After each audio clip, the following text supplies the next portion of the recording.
Hey, this is Trent James helping you make music in Ableton. A lot of people will say that compressors make things louder. That's not what they do. Compressors actually make things quieter. Specifically, they make loud things quieter and leave quiet things alone. So let's say you've got a sound with a loud part and a quiet part. Compressor can take this loud part and make it quieter. The volume difference between the loud and quiet part is called the dynamic range. If the dynamic range is reduced, then the signal is called compressed. Then why does everybody say that compressors make things louder? Well, usually after the signal is compressed, some makeup gain is applied to it, which is just a regular volume increase. It's the makeup gain that makes things sound louder, not the compression. So, how do you do it in Ableton? This is a remix I made of Let You Go by the Chainsmokers. I've got this lead group and I'm gonna drop a compressor on it.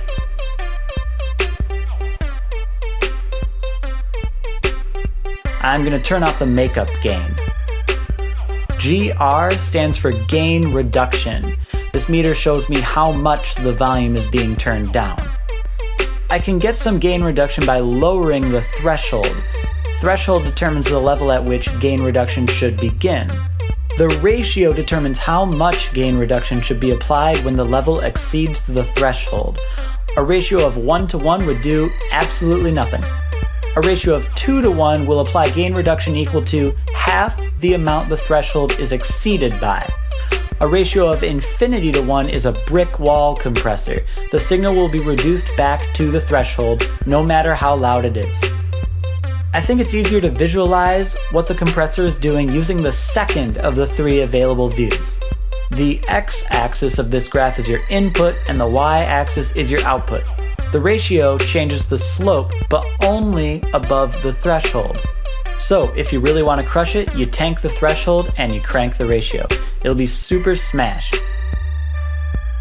So right now the signal is being reduced to almost nothing. But if I apply some output gain, you'll hear the gnarly crushed sound.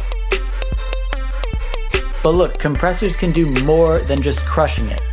So for example, you can use a compressor to isolate just the beginning of a sound. The attack time determines how quickly gain reduction is applied. So if you bump up that attack time, you hear only the beginning of each note. The gain reduction is now slow, and it kicks in a little bit after the note starts. The release time determines how long it takes for the gain reduction to go away. If you have a fast attack with a longer release, you can get a pumping sound on the tail end of things. If a compressor is on a group of tracks, it will compress all of the tracks in the group together. That means if a second sound comes in, the first sound will be reduced to make way for it. Check out how this synth coming in will reduce the volume of the vocals.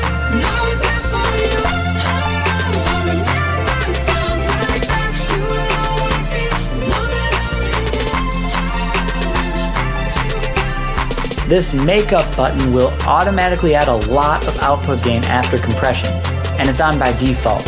If things are getting too loud, just turn it off. Remember, you can control the output gain yourself using the out slider. So in this video, I've been pushing the compressor to its extremes to make the effect really obvious.